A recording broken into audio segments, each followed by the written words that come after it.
Hey everyone, I'm Jonathan Martin here with our Fox 26 crime files. A lot of crazy stuff happening this week. First, young girls traumatized in a stranger danger ploy that we've really seen before. This time, it's caught on tape. Fox 26's Natalie He has the story from Pasadena and Deer Park. Be aware of your surroundings. That's the message Miley and Anna Vega have repeatedly told their 11-year-old daughter, who used to walk to her school less than half a mile away. On Monday morning, mom's advice came in handy. 5 minutes later, she's calling me and she said, "Mom, someone's following me." And she starts bawling. Within 5 minutes of leaving her house, surveillance video captures a man in a gray sedan following the 11-year-old girl down the street for nearly a minute, refusing to leave. The first time, I guess he pulled up and slowed down and he asked her for directions. And she's 11, like she's not gonna know. Anna says the man then pulls up closer to the sidewalk in his car, claiming he couldn't hear the girl and asked her to come closer. That's when she says her daughter called her, crying. He started yelling at her, saying, "What are you doing on your phone? Get off your phone, give it to me, show me what you're doing, don't call anyone, don't report me," all this stuff that was like, obviously you know you're doing something wrong. The suspect is then seen speeding off backwards, and the girl runs to safety to a neighbor's house. Deer Park police believe the same suspect also attempted to kidnap 2 other young girls in Pasadena that same morning, using the same tactics seen in the same car near the intersection of Red Bluff Road and Preston Avenue.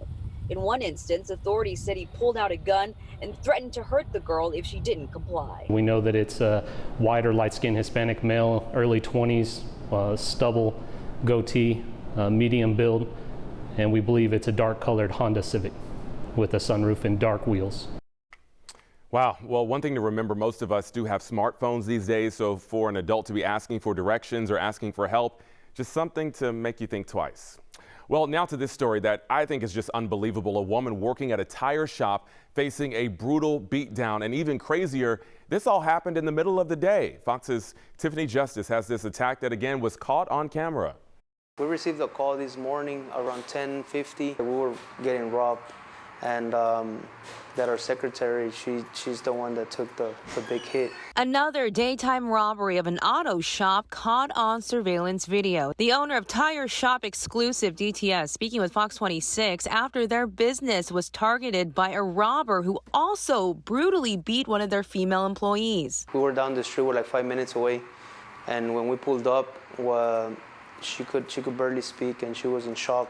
She was bleeding. She had 2 broken fingers, and her head was busted open. The owner, Luis Sanchez, says the man first came in to scope out the shop. Sanchez believes since it was busy at the time, the man left, but not before he got a good look at his face and car. Whenever he came in, like, it smelled a lot like drugs, so he grabbed our attention. The girls were like, "You know what? He's giving us a bad vibe. It didn't make any sense what he was asking."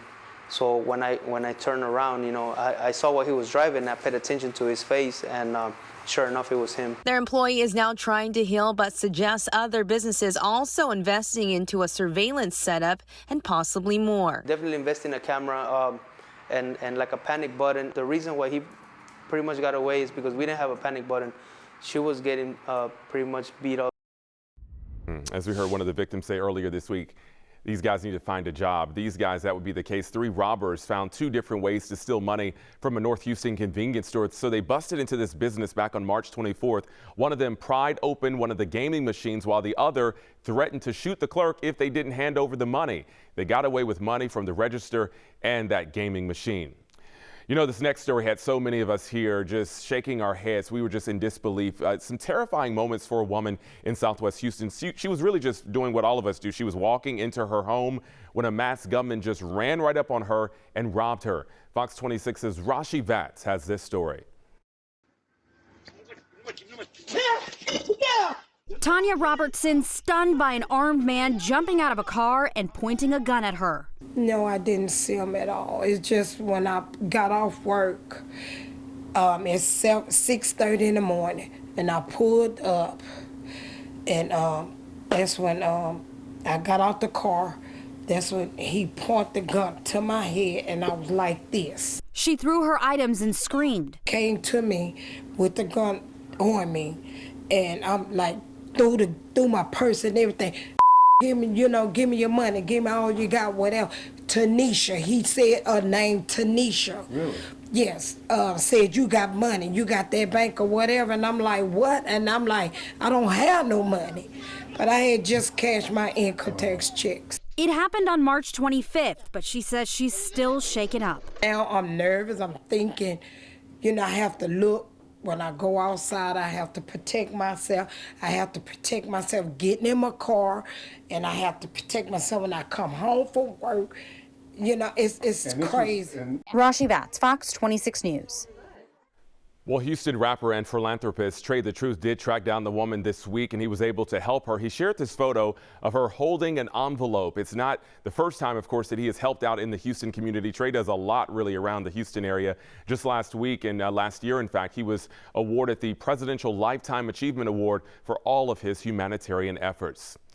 Well, something really disgusting happening in even more Harris County neighborhoods. We're talking about more of those racist flyers popping up. Fox 26's Gabby Hart with a look at how bad this has gotten. On Wednesday evening, city leaders held a town hall to discuss the recent rash of racist flyers we've seen popping up in neighborhoods throughout the Houston area. I think we're doing what we can at this point, and hopefully it doesn't escalate. Rebecca Ty lives in the Heights community. Not long ago, she found one of those flyers promoting white supremacy littered right in her front yard. It happened to us, and I'm in an interracial marriage, and my husband found this thing in our driveway on a Sunday morning, and it was extremely disturbing. And just this week, more racist flyers found in the Cinco Ranch community. It's important that our residents know that they can take meaningful action to combat hate, to combat white supremacy. The Anti-Defamation League says they've pinned these flyers to 2 different white supremacy organizations, and that many times these groups will use media coverage and social media buzz to promote and raise money. It says donate to hate. So they give you an opportunity to donate based on the fact that these propaganda campaigns are successful. Because of that, officials say people should not repost these flyers to social media. They made clear during this town hall that passing these flyers out is not illegal. Free speech is guaranteed. That's what makes our country so great, right? Whether I agree with what you have to say or not, it's extremely awful, but it's still lawful. But while leaders say they support the First Amendment, they also say they take this kind of propaganda seriously. And they say people need to keep reporting these incidents so that agencies can track them and pinpoint what groups are spreading the rhetoric. What we can do with that information is we can send it to our Center on Extremism and help identify who might have done this. And then if they go ahead and commit a crime, then that is going to be something that the police department can actually act on. Well, this next story, a TSU college student shot on the job. Tonight he is healing, but really is still trying to figure out and process what happened. Here's Tiffany Justice. The entrance point was right here. I'm glad it didn't hit none of my bones or anything important. It just went through my leg, that's it. And I thank God for that.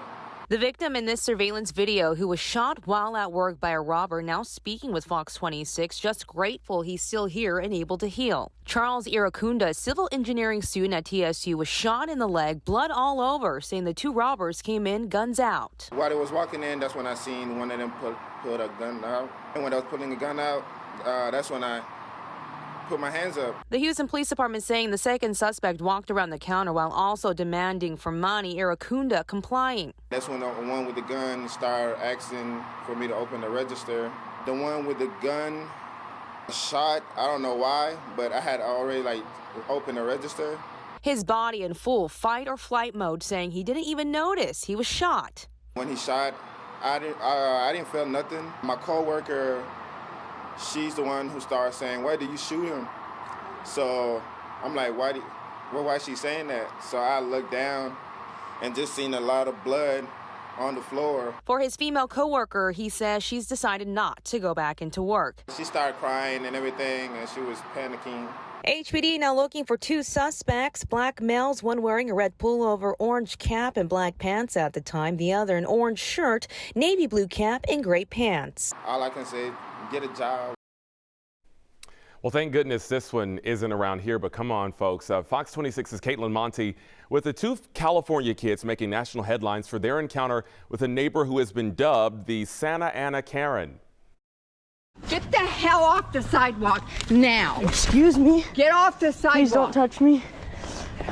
Why'd you just hit me? Want me to hit you again? What the f is wrong with you? So she grabbed my bike and pushed me into the tree and then hit me in the back. It really just made my blood boil, is the best way to put it. It all started on a lovely Sunday evening. Jeffrey was on his bike with his best friend and his GoPro camera. He had it like strapped on his chest and it was videotaping, so we're playing cops and robbers. I was the cop, he was the robber. Just some kids being kids in a small, gated Santa Ana neighborhood cruising the sidewalk after recently having a car almost hit them while driving on the road. They were trying to play it safe, but then there was Susan Garcia. You don't touch me. Oh, I'll do what I want. You tried to run Mom! on the sidewalk. Mom! Hey, come on out, Mom. She just like pushes him off like to the side where the like tree is, and then after just like hits him like this like 5 times. You hit my child? Yes, she did. Yes, she just did. It's a great thing that there's a camera strapped to his chest. Good. Right now. Come on, boy. Just get it on. Let me Get see away it. from me. Come on. The camera caught it all, from the attack to the taunting as he backed away with his bike. I swear to God, if this old lady touches me again. You touched my child and I'm calling the cops. They did, and police came, charging Garcia with assault. Garcia is a self-proclaimed HOA member and claimed to Fox that she's almost 80 years old and felt threatened by the boys. But according to the neighbors, she has a reputation, with Jeffrey's mom saying that Garcia had screamed at them through a doorbell camera in the past and had already threatened her son on the playground last year. It's pretty scary to be a kid and have an adult come up to you and do that kind of a thing. Well, Santa Ana police say other than this incident, they do not have a history with Garcia. I told you we had some crazy stuff this week, and that is this week's Fox 26 Crime Files.